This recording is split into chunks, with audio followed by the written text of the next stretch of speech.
ये महाभ्रष्टाचारी गठबंधन के लोग मणिपुर जाएंगे। ये कांग्रेस के किए हुए कुकर्मों का नतीजा है मणिपुर का घटना। न रांची वाला पगलखाना काम करेगा, न कोइलवर वाला काम करेगा। ये सब लोग को आगरा के पगलखाना में काम करेगा, चूंकि जोगी जी के यहाँ बड़ा बढ़िया इलाज होता है। इस सब को वहाँ भेजना चाहिए।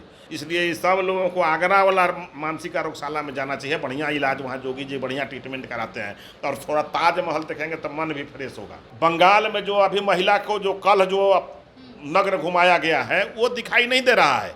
ये जो महाभ्रष्टाचारी समूह है वहाँ नहीं दौरा करेगा।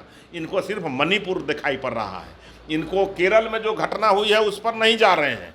ये बेगूसराय के घटना पर एक आवाज़ नहीं निकला।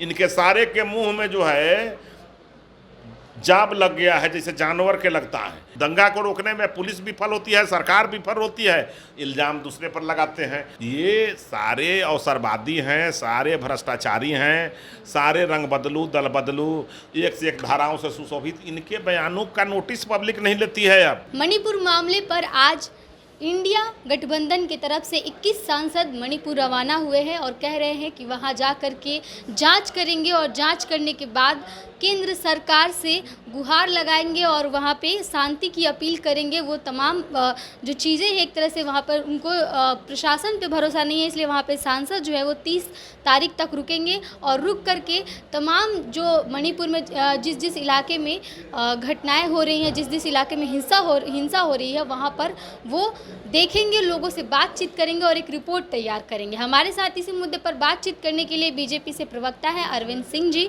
इनसे बातचीत करेंगे। सर, बोल रहे हैं कि सत्ता पक्ष तो कर नहीं रही है, विपक्ष की तरफ से 21 सांसद जाते हैं वहां जा करके छानबीन करने के लिए, क्या लगता है? देखिए, महाभ्रष्टाचारी गठबंधन के लोग मणिपुर जाएंगे ही। इसलिए अपने अपने राज्यों में जहाँ इन लोग का शासन है, वहाँ जितने महिलाओं को नग्न घुमाया गया है, अत्याचार हुआ है, उसका नमूना देखने जाएंगे, लेकर के जाएंगे। चूँकि ये भ्रष्टाचारी लोगों को कोई जगह पर जब सरकार जो है कंट्रोल कर रहा है, वहाँ पर भ्रष्टाचार फैलाने की आदत बनी हुई है। ये कांग्रेस के किए हुए कुकर्मों का नतीजा है मणिपुर का घटना। तो उस घटना को और जब तक उकसाएंगे नहीं, चूँकि ये टुकड़े टुकड़े गैंग के सदस्य सारे हैं, सारे जो हैं, ये जो महाभ्रष्टाचारी समूह जो है, जो महागठबंधन के लोग बने हैं, नया क्या क्या नाम दिए हैं, ईस्ट इंडिया कंपनी, तो ये सारे भ्रष्टाचारियों का जो समूह है, तो ये सब जा रहे हैं इसलिए कि मणिपुर कैसे शांत हो रहा है, उसको और कैसे सुलगाया जाए। चूँकि वहाँ भारतीय जनता पार्टी का शासन है, तो इनको अब बंगाल में जो अभी महिला को जो कल जो नग्न घुमाया गया है वो दिखाई नहीं दे रहा है। ये जो महाभ्रष्टाचारी समूह है वहाँ नहीं दौरा करेगा। इनको सिर्फ मणिपुर दिखाई पड़ रहा है। इनको केरल में जो घटना हुई है उस पर नहीं जा रहे हैं। ये बेगूसराय के घटना पर एक आवाज़ नहीं निकला। इनके सारे के मुंह में जो है जाब लग गया है, जैसे जानवर के लगता है। लेकिन ये सारे भ्रष्टाचारियों का समूह मणिपुर जा रहा है कि मणिपुर शांत हो रहा है, उसको और कैसे जगाया जाए, कैसे उसको और हिट किया जाए। चूँकि चुनावी मुद्दा उनको बनाना है। ये भ्रष्टाचारियों को महिलाओं से मतलब नहीं है।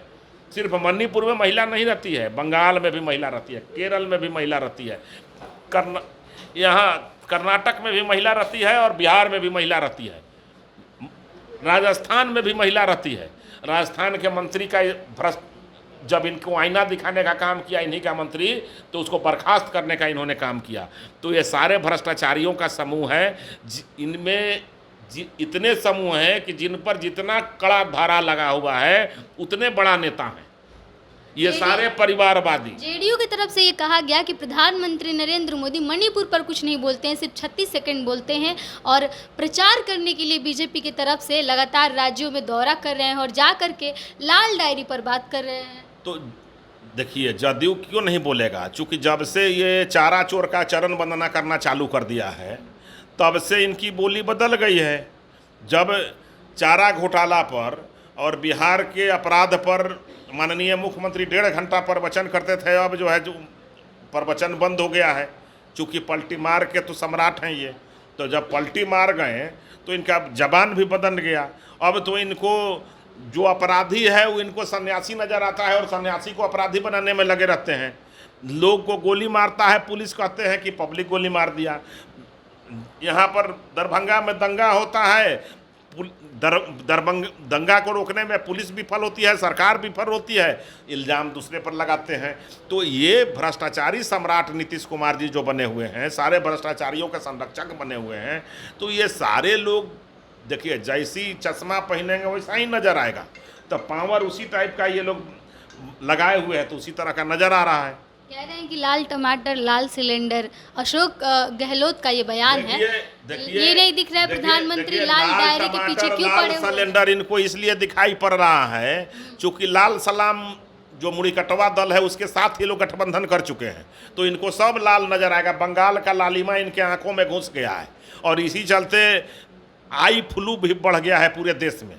सारे लोग आंख का इलाज कराना चालू कर दिए हैं यही लाल सलाम के चलते।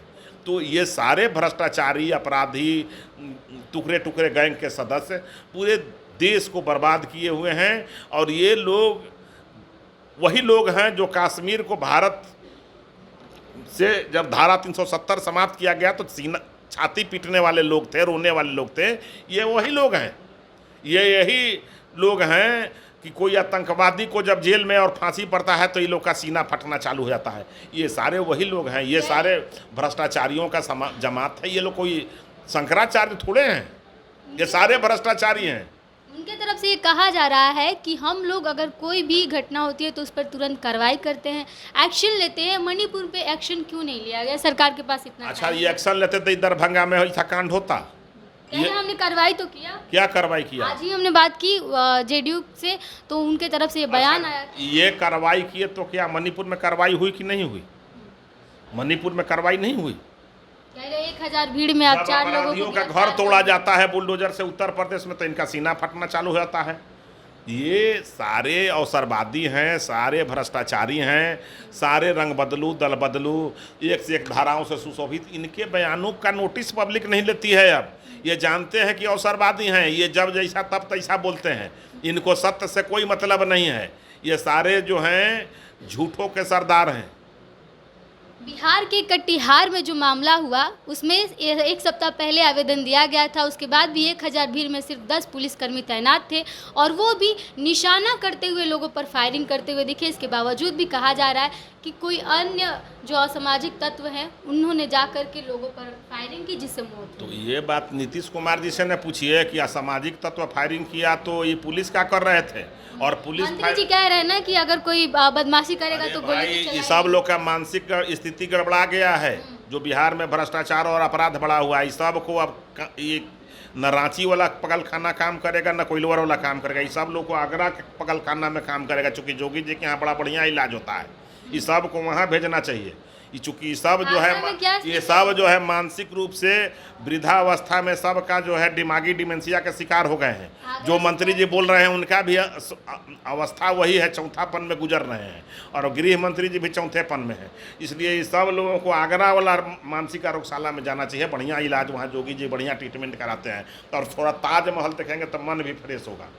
चलिए, तो हमने बात की अरविंद सिंह जी से, बीजेपी के प्रवक्ता हैं, और जिस तरह से मणिपुर के लिए इंडिया के 21 सांसद रवाना हुए हैं और वहां पे जा कर के जांच करेंगे और जांच करके रिपोर्ट तैयार करेंगे। सरकार के खिलाफ जो रिपोर्ट बनेगी उनकी वो सौंपेंगे, और कह रहे हैं कि अब हम लोग कार्रवाई करेंगे। अगर इस पर सरकार ने अच्छे से कार्रवाई नहीं किया तो लोगों के बीच शांति बनाना ज़्यादा ज़रूरी है।